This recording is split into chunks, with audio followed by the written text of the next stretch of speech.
अब आज की वीडियो में हम देखेंगे जावा में अरेज क्या होते हैं, जिसमें हम वन डायमेंशनल अरे भी देखेंगे और टू डायमेंशनल अरे भी देखेंगे और उसके अलावा जैक्ड अरे भी देखेंगे। तो ये तीनों कंसेप्ट हम आज की वीडियो में कवर करेंगे। ठीक है, शुरुआत करते हैं हम अरे से। ठीक है, अरे होता क्या है, तो हम लोग अरे की डेफिनेशन तो हमें पता ही क्या होती है, collection of similar data type होता है। जिनको बिल्कुल भी नहीं पता है, वैसे तो आप चाहें तो मेरा सी का इंट्रोडक्शन टू अरेज वाला वीडियो देखेंगे तो उसमें हर एक चीज को मैंने डिटेल में बता रखा है कि किस तरह से अरे को स्टोर किया जाता है, मेमोरी किस तरह से एलोकेट होती है, कंटिन्यूस मेमोरी एलोकेशन क्या होता है, ये सब मैंने बता रखा है। ठीक है, फिर भी मैं थोड़ा बहुत मैं आपको बता देती हूँ अरे क्या होता है। तो देखो, collection of similar data type, तो पहली बात तो आपको ये क्लियर होनी चाहिए कि भाई इसकी जरूरत क्या है। तो जरूरत कैसे क्लियर होगी आपकी, देखो अभी तक अगर आपको क्या करना है, एक स्टूडेंट के मार्क्स को स्टोर करके रखना है या रोल नंबर को स्टोर करके रखना है, तो आप सोचोगे चलो हम एक वेरिएबल ले लेते हैं ना, जिसका नाम क्या है RNO है। ठीक है, रोल नंबर को स्टोर करना है। ठीक है, तो आपने RNO नाम का एक वेरिएबल ले लिया।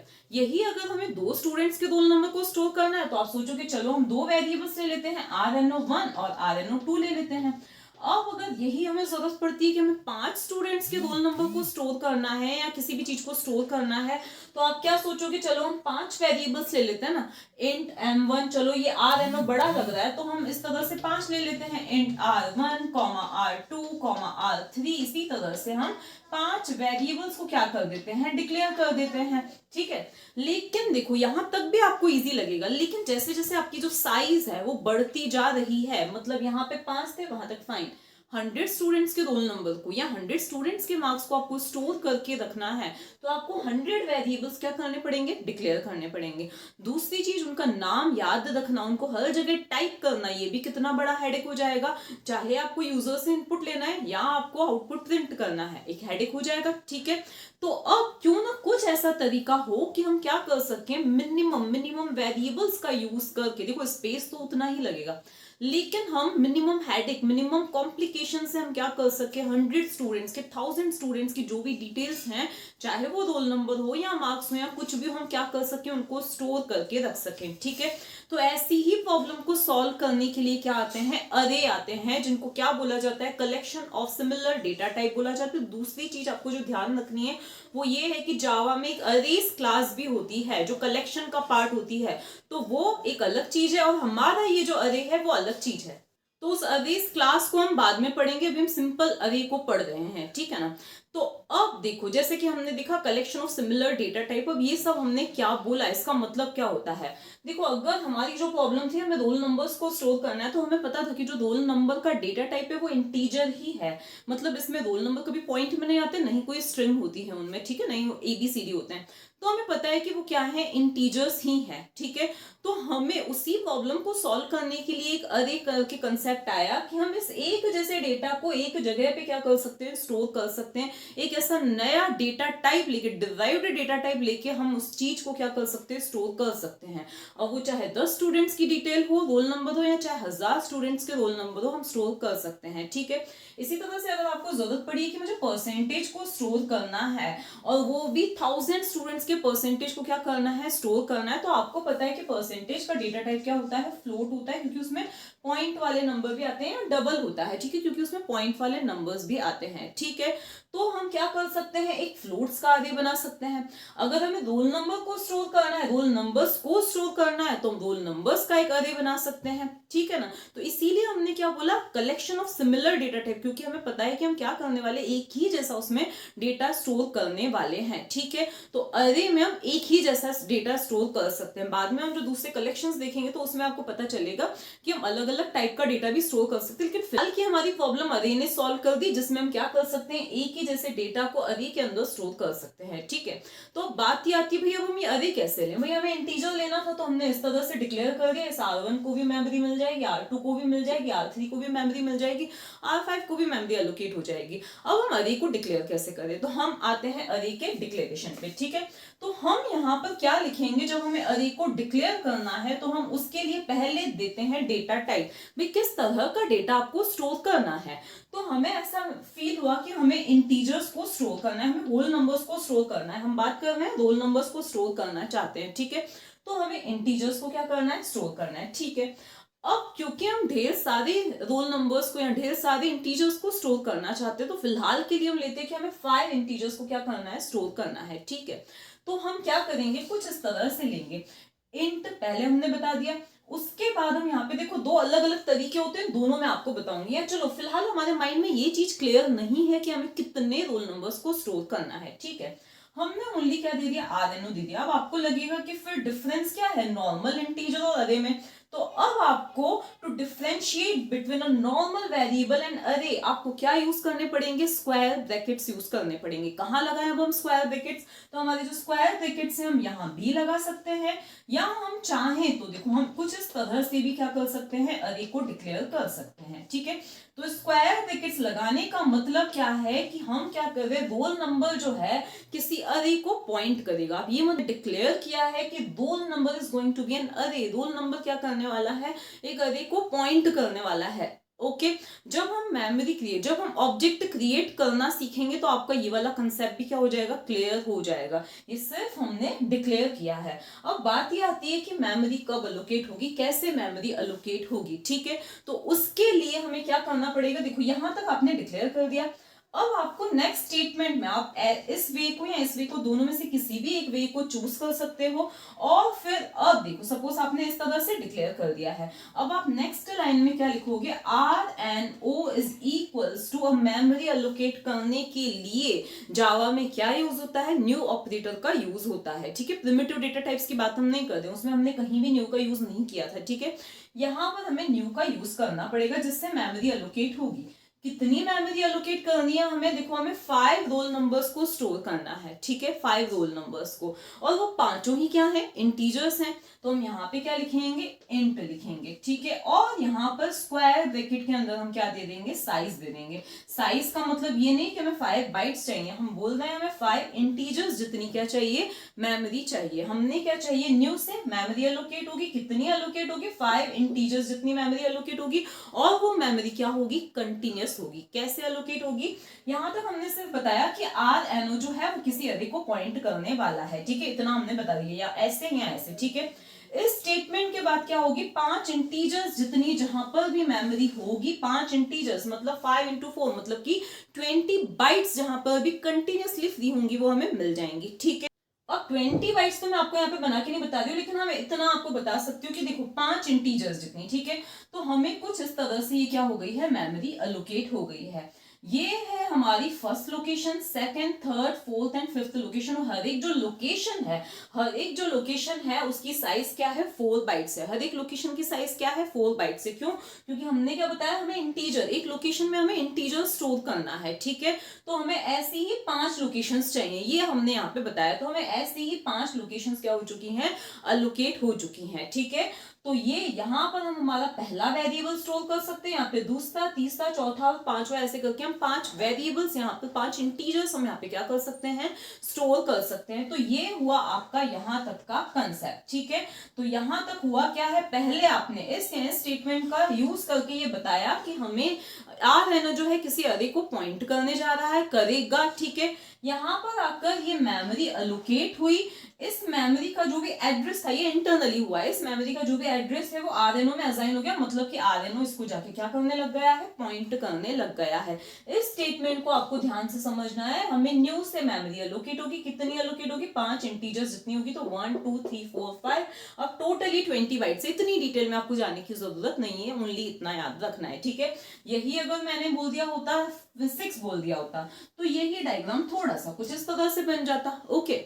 अब इतना काम हो गया हमारा। अब चाहते तो हम इन दोनों स्टेटमेंट्स को कंबाइन भी कर सकते थे। कैसे कंबाइन कर सकते थे, तो कुछ इस तरह से, यहां हमने डिक्लेरेशन किया है और यहां पर आके मेमोरी एलोकेट हुई है। अब इन्हीं दोनों चीजों को कंबाइन करना है तो हम कुछ इस तरह से कर सकते हैं, RNO is equals to new, और यहाँ पे हमने क्या लिख दिया है, इंट लिख दिया, और जो भी आपको साइज देनी है वो हमने दे दी है। तो कन्वेंशनली अक्सर जो स्टूडेंट्स हैं वो कुछ इस तरह से क्या करते हैं, अक्सर क्या किया जाता है, इसी तरह से अरे को क्या किया जाता है, डिक्लेयर किया जाता है। तो आप चाहो तो या तो ये स्टेटमेंट लिखो जहां हमने एक ही स्टेटमेंट में दोनों काम कर लिए, या तो फिर आप कुछ इस तरह से लिख सकते हो। लेकिन ये मत सोचना कि इस तरह से आपका अरे जो है उसको मेमोरी एलोकेट होगी, ये सिर्फ क्या था, एक डिक्लेरेशन था, ठीक है।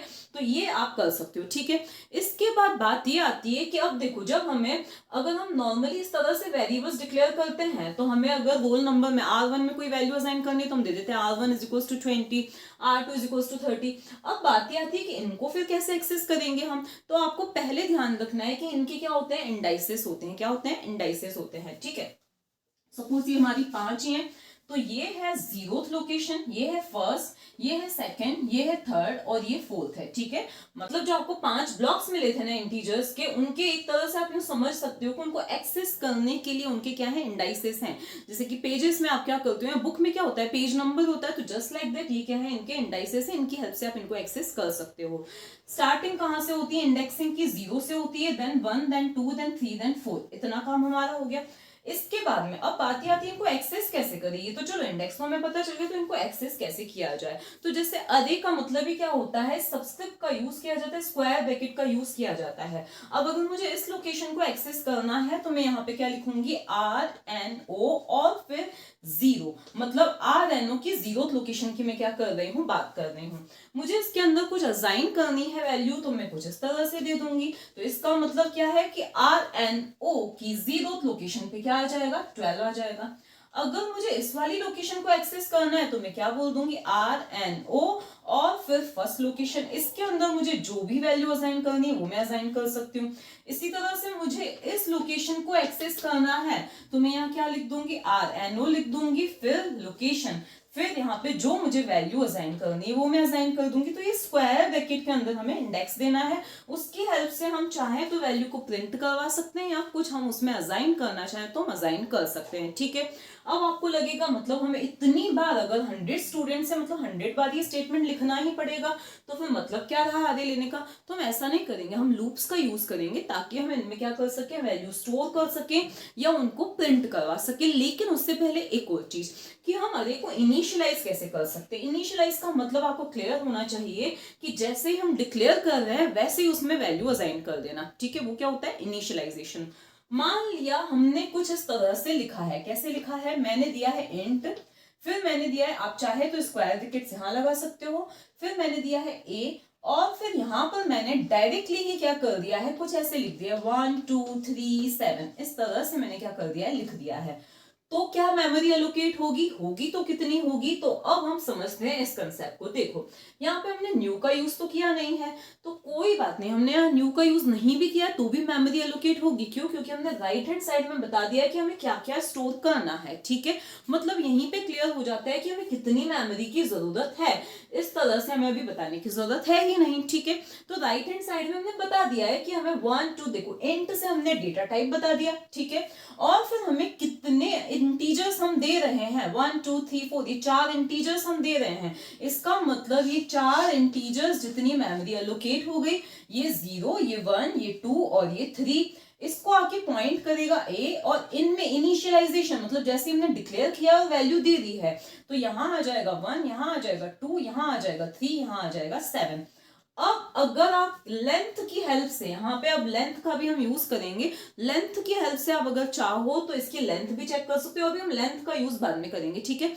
तो ये हमने क्या देखे, फर्स्ट मेथड, ठीक है, सेकेंड मेथड और थर्ड जिसमें हमने डायरेक्टली इनिशियलाइज कर दिया। तो इस तरह से क्या हो जाएगी, मेमोरी एलोकेट हो जाएगी। इसको एक्सेस करना है तो ए की 0th लोकेशन, ए की फर्स्ट, ए की सेकेंड और ए की थर्ड, इस तरह से हम क्या कर सकते हैं, इसको एक्सेस कर सकते हैं। अब हम एक प्रोग्राम बनाते हैं जिसमें हम अरे की जो एलिमेंट्स हैं वो यूजर से पूछेंगे और फिर हम उनको क्या करवाएंगे, डिस्प्ले करवाएंगे। प्रोग्राम बनाना स्टार्ट करते हैं। कैसे बनाएंगे हम प्रोग्राम, तो सबसे पहले हमें ऑब्वियसली क्या लिखना है, क्लास लिखना है।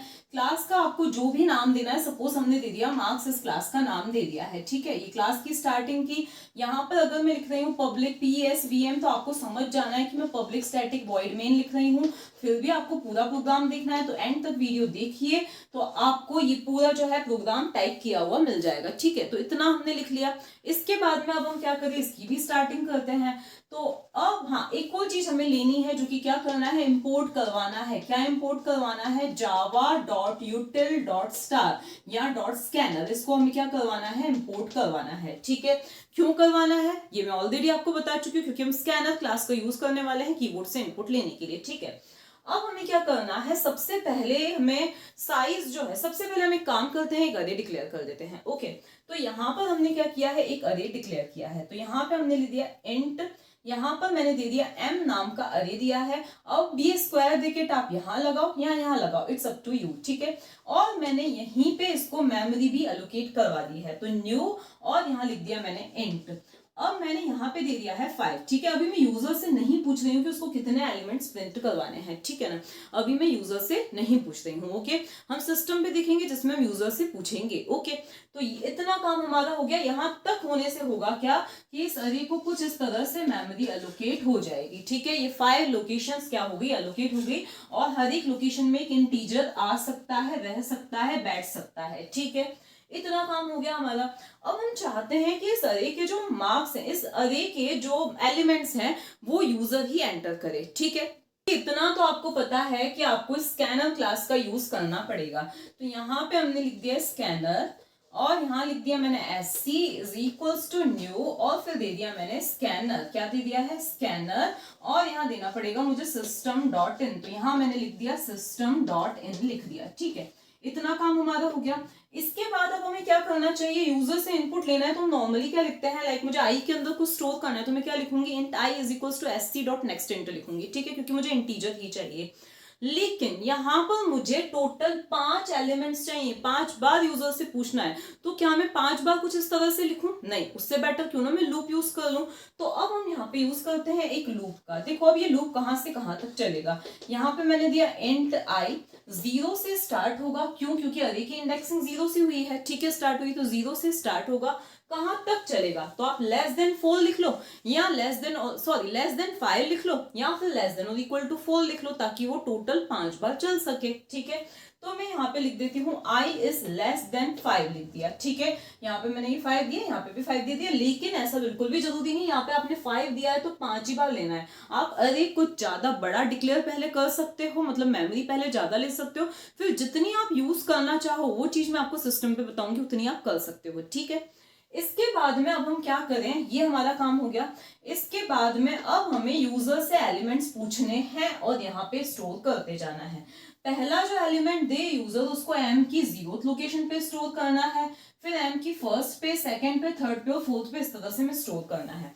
दूसरी चीज, अभी आप यूजर से ना लेके सीधे ही system dot out dot print L N करके mi इस तरह से प्रिंट करके देखो तो आपको 0 प्रिंट होके मिलेगा। क्यों, क्योंकि देखो C या C++ में क्या होता है, कोई भी गार्बेज वैल्यू क्या हो जाती है, स्टोर होती है। जैसे मेमोरी एलोकेट होती है, कोई भी गार्बेज वैल्यू उनमें स्टोर हो जाती है। लेकिन जावा में क्या होता है, देखो अगर आपने इस तरह से एक अरे डिक्लेयर किया है, इंटीजर्स का है, तो बाय डिफॉल्ट वो 0 से क्या हो जाएंगे, इनिशियलाइज हो जाएंगे। यही अगर आपने क्या दिया होता, फ्लोट का अरे लिया होता, तो 0.0 से क्या हो जाती है, इनिशियलाइज हो जाते हैं। स्ट्रिंग का होता तो नल से इनिशियलाइज हो जाते, ठीक है। तो आप ये काम भी करके देखिएगा, ठीक है। अभी मुझे ये वाला काम तो नहीं करके बताना है आपको, अभी हमें यूजर से लेनी है। तो आपको पता है कि इंटीजर लेना है तो हम क्या लिखेंगे, sc डॉट नेक्स्ट इंट लिखेंगे। तो ये हमने लिख दिया। अब यूजर जो एंटर करे इंटीजर, वो कहाँ स्टोर होना चाहिए, m की ith लोकेशन पे क्या हो जाना चाहिए, वो स्टोर हो जाना चाहिए। यहां तक का पहले हम ड्राई रन करते हैं। इतना तो मैंने आपको बता ही दिया था। अब i की वैल्यू क्या हो जाएगी, 0 हो जाएगी। क्या 0 छोटा है क्या 5 से, हाँ है। तो हम अंदर आएंगे। सबसे पहले आपने जो इंटीजर दिया, आप एक काम कीजिए, यहाँ पे SOP system dot out dot println यहाँ पे लिख दीजिए एंटर एलिमेंट या एंटर समथिंग, जो आपको देना है वो दे दीजिए, ठीक है। सबसे पहले जो आपने एलिमेंट एंटर किया, सपोज आपने 20 एंटर किया है, तो वो 20 कहां पर जाएगा, वो 20 जाएगा m की i that is 0th location पे। तो ये स्टेटमेंट कुछ बन जाएगा, m की 0th location is equals to 20, क्योंकि आपने 20 दिया है, इसका रिजल्ट क्या आया, 20 आया है। तो वो 20 यहाँ पे आके स्टोर हो जाएगा, ठीक है। इसके बाद में i की वैल्यू क्या हुई, इंक्रीमेंट होके 1 हो गई, ठीक है। क्या 1 भी छोटा है क्या 5 से, हाँ बिल्कुल है। तो अब आप जो एंटर करोगे, सपोज आपने 24 दिया है, वो m की i that is first location पे जाके क्या हो जाएगा, स्टोर हो जाएगा। तो m की फर्स्ट लोकेशन पे क्या आ जाएगा, 24 आ जाएगा। फिर i की वैल्यू क्या हो जाएगी, इंक्रीमेंट होके 2 हो जाएगी। क्या 2 भी छोटा है क्या 5 से, हाँ बिल्कुल है। तो 2 भी छोटा है 5 से। तो अब आपने जो एंटर किया है, सपोज 29 एंटर किया है, वो m की सेकेंड लोकेशन, क्योंकि अब मैंने i लिखा है तो ये वैल्यू हर बार क्या होती जाएगी, चेंज होती जाएगी। तो वो m की सेकेंड लोकेशन पर 29 स्टोर हो जाएगा, ठीक है। इसके बाद फिर i की वैल्यू इंक्रीमेंट होके हो गई 3, ठीक है। क्या 3 भी छोटा है क्या 5 से? हाँ है। अब आपने जो भी एंटर किया वो m की थर्ड लोकेशन पे जाके क्या हो जाएगा? स्टोर हो जाएगा। फिर i की वैल्यू क्या हो गई? इंक्रीमेंट होके हो गई 4, ठीक है। क्या 4 भी छोटा है क्या 5 से? हाँ है। तो अब आप जो भी एंटर करोगे, सपोज 70 एंटर किया है, तो वो m की फोर्थ लोकेशन पे जाके स्टोर हो जाएगा। अब i की वैल्यू इंक्रीमेंट होके हुई 5। क्या 5 छोटा है क्या 5 से? बिल्कुल नहीं है। तो अब हम बाहर आ जाएंगे। तो इस तरह से हमारे अरे के एलिमेंट स्टोर तो हो चुके हैं। कि उनको प्रिंट किस तरह से किया जाए, कैसे हम उनको प्रिंट कर सकते हैं? तो बिल्कुल सिंपल है। यहाँ पे आप वैल्यूज लेके स्टोर कर रहे थे, अब यही लूप आपका फिर से चलेगा। Int i is equals to 0। अब ये मत सोचना कि फिर से मैंने इंट i क्यों लिखा है। ये जो i डिक्लेयर हुआ था इसका स्कोप सिर्फ इस ब्लॉक तक था। अब यहाँ पर अगर आप सीधे से i लिख देते हो तो यहाँ पर एरर आ जाएगी, i नॉट डिफाइंड, ठीक है। इसीलिए आपको फिर से i देना पड़ेगा। i is equals to 0, i is less than 5, i plus plus फिर से हमने दिया, और फिर यहाँ पर हमने क्या दे दिया है? System dot out dot println. और यहाँ पे आपको मैसेज में जो देना है वो आप दे सकते हो, लेकिन यहाँ पे आपको क्या लिखना है? जैसे आपको देना है एलिमेंट जो देना है वो आप दे सकते हो, और फिर यहाँ पे क्या दे देना है? m और i दे देना है, ठीक है। तो बिल्कुल वैसे ही ये वर्क करेगा। पहले i की वैल्यू क्या हो जाएगी? 0 हो जाएगी। फिर से 0 छोटा है क्या 5 से? हाँ है। कंडीशन ट्रू, हम अंदर आएंगे, m की 0th लोकेशन पे जो भी है वो प्रिंट हो जाएगा, डिस्प्ले नेक्स्ट लाइन में आ जाएगा, क्योंकि system dot out dot print Elon लिखा होगा, तो ओनली प्रिंट लिखा होगा तो डिस्प्ले वहीं पे होगा, ठीक है। इसके बाद में फिर i की वैल्यू इंक्रीमेंट होके 1 हो गई, 1 is less than 5, condition true. तो m की फर्स्ट लोकेशन पे जो भी होगा वो क्या हो जाएगा? प्रिंट हो जाएगा, और यही चीज चलती रहेगी, ठीक है। तो ये तो क्या हुआ हमारा वन डायमेंशनल अरे, जिसमें हमने एलिमेंट्स भी यूजर से पूछे हैं और फिर उनको डिस्प्ले किया है, ठीक है। सिस्टम पे मैं आपको बताऊंगी जिसमें हम साइज भी यूजर से पूछेंगे कि कितने एलिमेंट्स उनको एंटर करने हैं, ठीक है। एक और चीज आपको ध्यान रखनी है कि सपोज आपने कुछ इस तरह से ना लिखे, देखो इस चीज को आप हटा दो। आपने क्या किया है, यहाँ पे कुछ अरे को कुछ इस तरह से दिया है, इसको भी आप हटा दो, और यहाँ पे दे दो सपोज 1 2 7 3 5 8। अब यहाँ पर तो देखो इस वाले केस में तो हमें पता था कि यहाँ पे हमने 5 तक चला दिया है, ठीक है। लेकिन इन एनी केस आपको पता ना हो कि इसमें कितने एलिमेंट्स है, तो उसमें आप लेंथ फंक्शन का यूज कर सकते हो, लेंथ का आप यूज कर सकते हो। वो हम कैसे करेंगे? तो हम कुछ इस तरह से कर सकते हैं। कैसे कर सकते हैं? यहाँ पे आप लिख दो m डॉट लेंथ।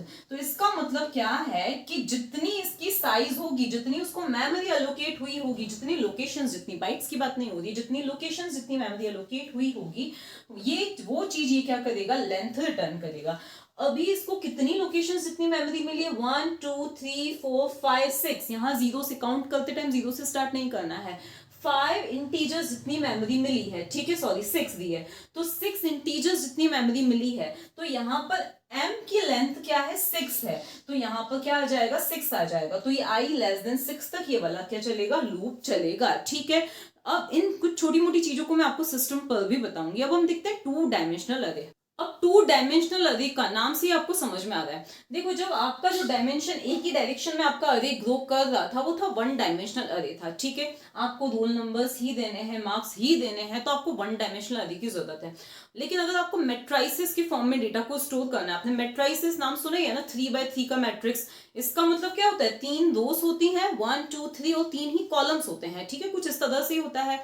इसी चीज को हम यहाँ पे प्रोग्रामिंग के टर्म्स में देखें, आपको कुछ डेटा इस तरह से स्टोर करना है। रोल नंबर 101 है, उनके मार्क्स से 75, रोल नंबर 102 है, उनके मार्क्स से 73, रोल नंबर 103 है, उनके मार्क्स से 81। कुछ इस तरह से डेटा को स्टोर करना है। ये सिर्फ ध्यान रखना कंसेप्चुअल व्यू है। मैं इसका भी लिंक 2D अरे का पूरा इंट्रोडक्शन का लिंक भी मैं डिस्क्रिप्शन बॉक्स में दे रही हूँ, सी में मैंने समझाया, बात तो सेम ही, कंसेप्ट तो सेम ही है, यूज कैसे करना है जावा में वो मैं अभी आपको पूरा अच्छी तरह से एक्सप्लेन कर देती हूँ, ठीक है।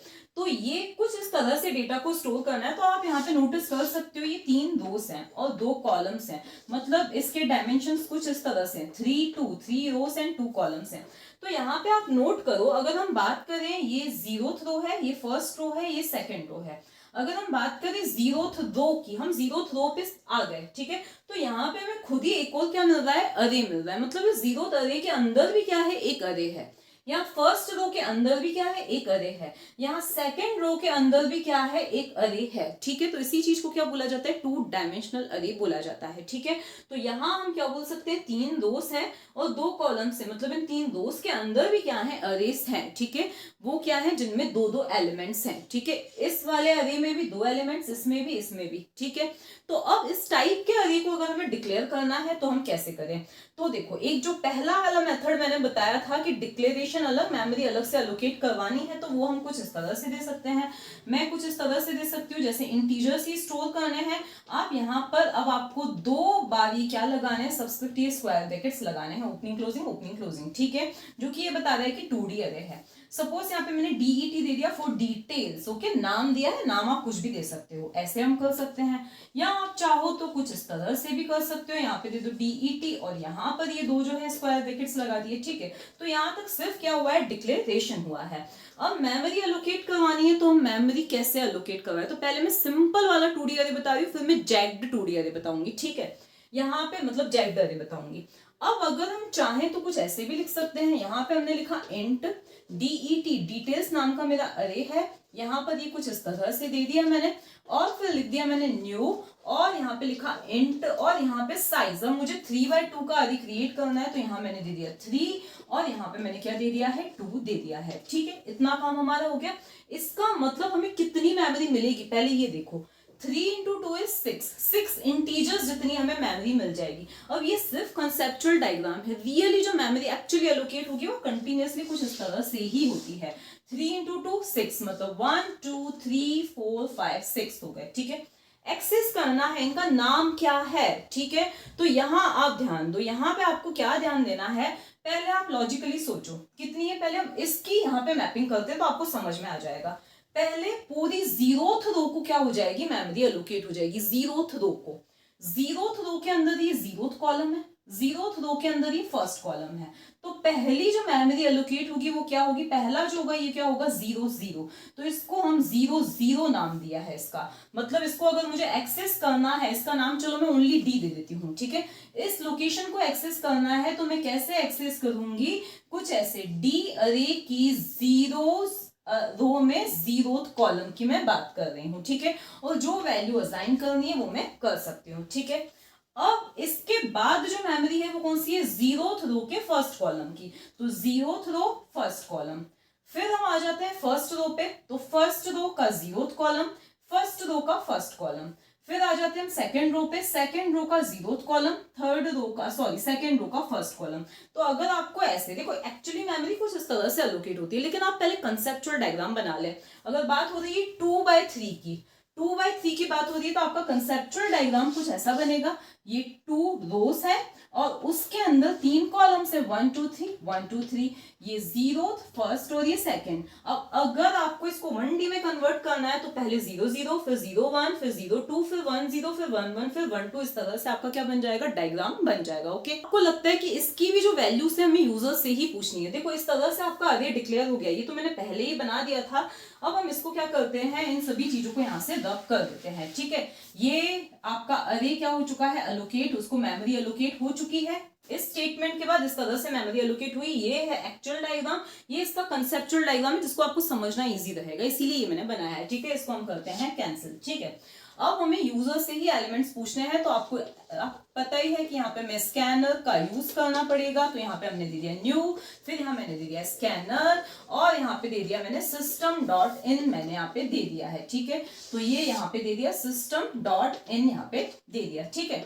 इसके बाद में हमें एलिमेंट्स यूजर से पूछने हैं। अब क्योंकि ये 2 डायमेंशंस हैं, इसका मतलब हमारे यहाँ पे नेस्टेड लूप चलेगा, ठीक है, मतलब लूप के अंदर लूप चलेगा। तो यहाँ हमें दे देना है for I is equals to, अब यहाँ ध्यान देना, रोज का कंट्रोलर होता है आउटर लूप और कॉलम्स का कंट्रोलर होता है इनर लूप, इतना आपको ध्यान रखना है बस। अब कितनी रोज है, 3 रोज है, इंडेक्सिंग 0 से शुरू हुई है, तो हम I इज इक्वल्स टू 0, यहाँ पे इंट लिख देना है, int I is equals to 0 to I is less than 3 हम लिखेंगे, ठीक है। तो 0 1 2 3 बार ये चल जाएगा। I plus plus. इसके बाद में कितने कॉलम्स हैं, तो अगेन हमारा इक्वल लूप चलेगा, int J is equals to 0 से लेकर लेस देन 2, मतलब 0 1 दो बार चल गया, ठीक है। तो यहां हम क्या लिख देंगे, जे इज लेस देन 2 और जे प्लस प्लस, ठीक है। इसके बाद में यहाँ पे आप ऊपर भले मैसेज दे दीजिएगा, नहीं भी तो चल तो जाएगा ही। अब हमें क्या करना है, एलिमेंट्स पूछने और स्टोर कहाँ पे करने हैं, तो हम यहाँ पे कुछ ऐसे लिखेंगे, M I J is equals to, यहाँ पे हम क्या दे देंगे, S C dot next int. अब ये रन किस तरह से होगा, फटाफट से हम इसको देख लेते हैं। सबसे पहले आई की value 0, 0 is less than 3, condition true. J की value 0, 0 is less than 2, condition true. हम अंदर आएंगे, जो कुछ भी यूजर ने एंटर किया है, सपोज 100 एंटर किया है, वो एम अरे की 0 0 लोकेशन पे स्टोर हो जाएगा, 0 0 पे स्टोर हो जाएगा। सपोज 101 है, स्टोर हो गया, ठीक है। इसके बाद में अब देखो, यहां पर पहले जे की वैल्यू इंक्रीमेंट होके हुई 1, क्या 1 छोटा है क्या 2 से, हाँ है।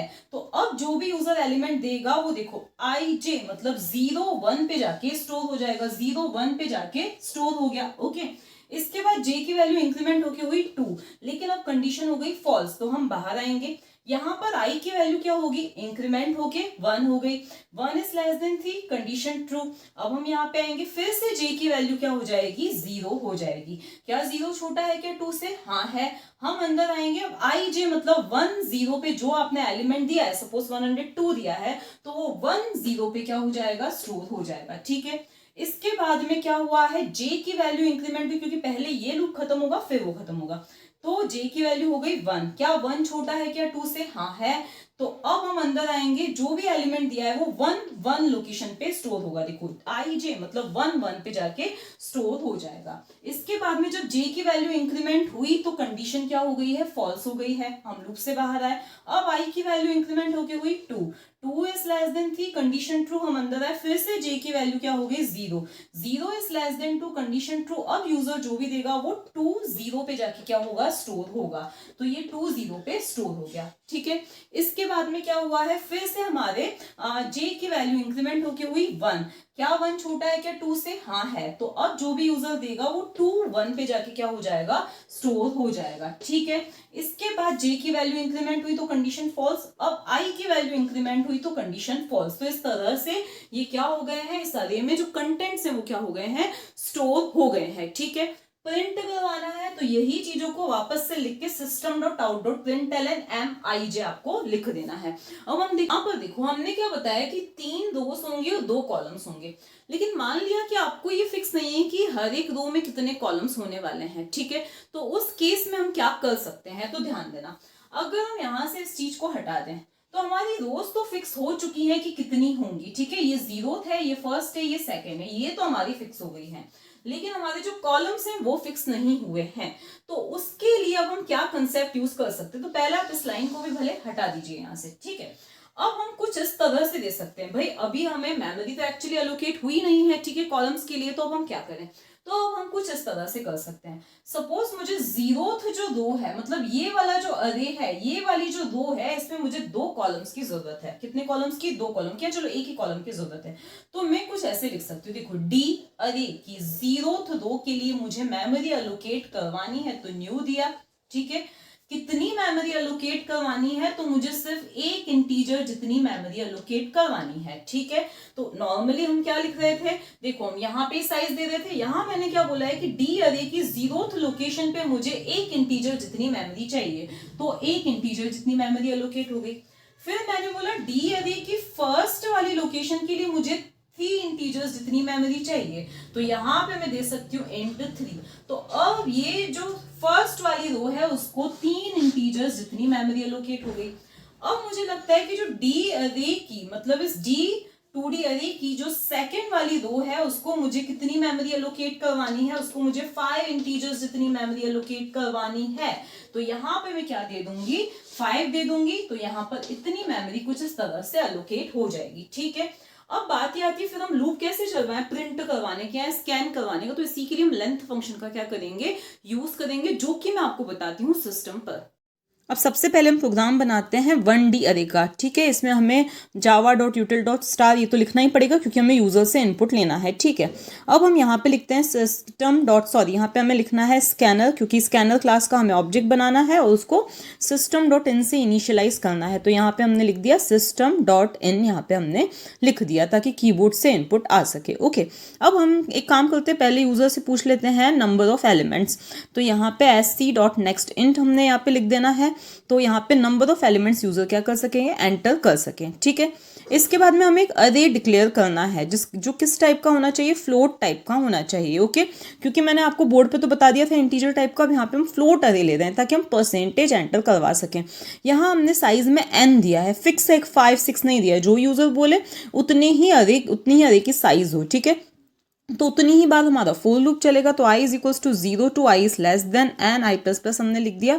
अब जो यूजर एंटर करे वो PER की ith लोकेशन पे क्या हो जाना चाहिए, स्टोर हो जाना चाहिए। अब क्योंकि यहाँ पे हम नेक्स्ट इंट नहीं लिख सकते क्योंकि हम फ्लोट नंबर एक्सपेक्ट कर रहे हैं फ्लोट अरे के लिए, तो ये यहाँ तक तो हमारे एलिमेंट्स आ जाएंगे, ठीक है। अब हम एक काम करते हैं, यूजर से यहाँ पे एक मैसेज दे देते हैं, enter number of elements enter size, जो आपको मैसेज कन्वीनियंट लगे यहाँ पे हम क्या दे देते हैं, मैसेज दे देते हैं, ठीक है। तो यहाँ हम दे देते हैं enter number of elements. Okay, ये हमने यहाँ पे मैसेज प्रिंट करवा दिया, ठीक है। इसके बाद में यहाँ तक हम डेटा ले चुके हैं। अब हमें डेटा को क्या करवाना है, डिस्प्ले करवाना है। तो अगेन हमारा फोर लूप चलेगा ही, तो इसी को हम एक काम करते हैं, कॉपी देन पेस्ट कर देते हैं। बस यहाँ पे हमारा ये जो चेंज है, ये वाली लाइन चेंज होके और यहाँ पे क्या आ जाएगा, system.out.println हमारा यहाँ पे आ जाएगा, ठीक है। और यहाँ पे हम पूरा अगर यूजर फ्रेंडली मैसेज चाहें तो वो भी दे सकते हैं, लाइक मार्क्स एट लोकेशन, और फिर यहाँ पे हमने दे दिया आई दे दिया। देखो जो भी वेरिएबल देना है ना वो आपको डबल कोट्स के बाहर ही देना पड़ेगा। ये दे दिया हमने आर, और फिर हम क्या चाहते हैं, PER की ith लोकेशन पे जो कुछ भी हो वो प्रिंट हो जाना चाहिए, तो वो हमने यहाँ पर दे दिया है, ठीक है। तो ये हमारा प्रोग्राम कंप्लीट हो चुका है। अब हमें क्या करना है, इसको कंपाइल करना है।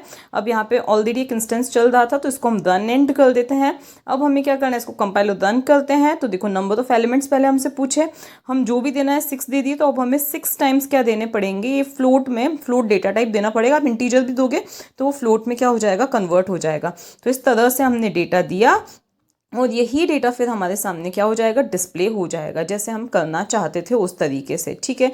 तो इतना काम हमारा हो गया। अब हमारा नेक्स्ट प्रोग्राम रहता है 2 डायमेंशनल अरे का हम प्रोग्राम बनाते हैं, ठीक है। तो अब हमें यहाँ पे क्या करना पड़ेगा, एक 2D अरे क्या करना पड़ेगा, डिक्लेयर करना पड़ेगा। चलो अब इस बार हम इंटीजर का ही 2D अरे ले लेते हैं। तो अब यहाँ पे मैंने आपको बताया था बोर्ड पे कि किस तरह से हम अरे को 2D अरे को डिक्लेयर करते हैं। तो ये डिक्लेयर कर दिया। यहाँ पे हमने दे दिया 3 रोज एंड 2 कॉलम्स, ये हमने इसकी साइज दे दी है, ठीक है। अब हमें क्या करना है, यूज़र से एलिमेंट्स पूछने हैं, ठीक है, क्योंकि यहाँ पे साइज अब हमें यूज़र से नहीं पूछनी है। क्यों, क्योंकि हमने ऊपर ही यहाँ पे डिफाइन कर लिया है कि 3 रोज एंड 2 कॉलम्स होंगे। तो यहाँ पे हम सिर्फ दे देते हैं enter roll number and marks, क्योंकि हम चाहते हैं रोल नंबर एंड मार्क्स के फॉर्म में हमारा डेटा क्या होना चाहिए, स्टोर होना चाहिए। इस लाइन को यहाँ से हटाया हमने। इसके बाद में अब हमें क्या करना है, यहाँ पे फोर लूप, हमें नेस्टेड फोर लूप की मतलब डबल फोर लूप की लूप इनसाइड लूप की जरूरत पड़ेगी। आई वाला लूप 3 तक चलेगा, जे वाला जो हमारा लूप है वो कहाँ तक चलेगा, लेस देन 2 तक चलेगा, दैट इज 0 1 2 तक चलेगा। इसके बाद में यूज़र जो कुछ भी एंटर करे वो कहाँ पर स्टोर होना चाहिए। तो अब इस लाइन को यहाँ से हम कट करते हैं, यहाँ पर पेस्ट करते हैं। हमारे अरे का नाम क्या है, m है, तो यहाँ m दे दिया। अब m की ij लोकेशन पे जो कुछ भी यूज़र दे वो स्टोर होना चाहिए। अब हमारा अरे इंट है तो ये फ्लोट हटा के हमें क्या करना पड़ेगा, यहाँ पे इंट लिखना पड़ेगा। तो इंटीजर स्टोर होगा, mij पे स्टोर हो जाएगा। बोर्ड पे पूरा एक्सप्लेन कर ही दिया था। यही चीज़ हमारी क्या होगी, कॉपी होके पेस्ट हो जाएगी, क्योंकि अब हमारा डेटा क्या होगा, डिस्प्ले होगा, ठीक है।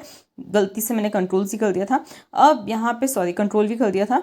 तो अब यहाँ पे क्या हो जाएगा हमारा, बस जो हमने mij इक्वल्स टू sc.nextInt लिखा था उसकी जगह system.out.println मैंने लिखा है। देखो println लिखने से क्या होता है अभी आपको पता चल जाएगा। अब जिस भी आपको फॉर्मेटेड वे में आउटपुट चाहिए, like marks and roll number are this, जैसे भी आपको चाहिए आप आउटपुट को फॉर्मेट कर सकते हो, ठीक है। अब इसकी अभी कोई नीड नहीं है, इसको हमने यहाँ से हटा दिया, ठीक है। अब हम एक बार चेक कर लेते हैं कि इसमें कोई मिस्टेक तो नहीं है, ठीक है। अब इसमें हमने इसको कंपाइल एंड रन किया तो यहाँ पर रोल नंबर एंड मार्क्स हमसे पूछे वो हमने एंटर कर दिए। अब अगर आप देखोगे तो हमारा आउटपुट क्या आ रहा है, सब अलग अलग लाइन में आ रहा है। क्यों, क्योंकि मैंने आपको बताया था, मैंने println लिखा है यहाँ पे, तो हमें प्रिंट लिखना पड़ेगा, लेकिन हमें लाइन तो चेंज करनी है। तो कहाँ पे चेंज करनी है, जब एक रो डिस्प्ले हो जाए, दूसरी रो स्टार्ट होने से पहले लाइन चेंज करनी है, तो यहाँ पे हम प्रिंट एलन लिख देते हैं, ठीक है, only system dot out dot print Elon, जिससे नेक्स्ट लाइन में हमारा डिस्प्ले आ जाएगा। ओके, अब हम इसको रन कर रहे हैं, हमसे मार्क्स पूछे गए, रोल नंबर एंड मार्क्स पूछे गए, 100 roll number, then marks, then roll number, then marks, then roll number, then marks हमने एंटर किए। तो देखो ये इस तरह से हमारा आउटपुट आ गया है, हर एक रो अलग लाइन में आई है। अब बनता है हमारा नेक्स्ट प्रोग्राम, जिसमें हम चाहते हैं कि हर एक रो को जो मेमोरी एलोकेट होनी चाहिए, मतलब 2D अरे में हमने दूसरा डायमेंशन नहीं बताया है, तो हर एक रो को कितने कॉलम्स चाहिए वो हम यहाँ पे बता दें। तो हम चाहते हैं एम की 0th रो के 1 कॉलम होना चाहिए, एम की फर्स्ट रो में हम चाहते हैं कि 2 कॉलम्स होने चाहिए, आप चेंज भी कर सकते हो अपने अकॉर्डिंग, ठीक है, तो यहाँ पे 2 दे दिया।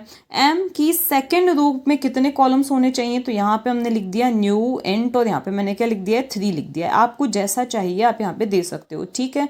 तो ये चीज़ डायनामिकली एलोकेट हो रही है। ओके, अब बात आती है कि हम लूप किस तरह से कैसे चलाएं। तो यहाँ पे हमने सिंपली एंटर एलिमेंट्स लिख दिया, क्योंकि हम रोल नंबर और मार्क्स वाला यहाँ पे कंसेप्ट नहीं है हमारा। अब यहाँ पे एक लूप तो हमें फिक्स से 3 टाइम्स चलेगा, लेकिन दूसरा वाला लूप कब तक चलेगा, जितनी उस पर्टिकुलर रो की लेंथ है। इसीलिए यहाँ पे मैंने क्या लिखा है कि एम की आई की लेंथ तक वो लूप चलना चाहिए, क्योंकि हमें पता नहीं है कि उसमें कितनी जो है कॉलम्स अलॉट हुए हैं, ठीक है। तो इसीलिए हमने डॉट लेंथ तक इसको चला लिया। और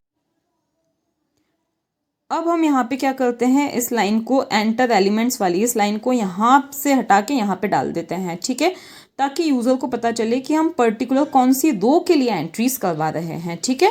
तो हर एक रो के लिए ये मैसेज हमारे सामने डिस्प्ले होने वाला है। ओके, और दूसरी चीज़ यहाँ पे भी हमारे ये जो है AMI डॉट लेंथ तक ये चलेगा, ठीक है।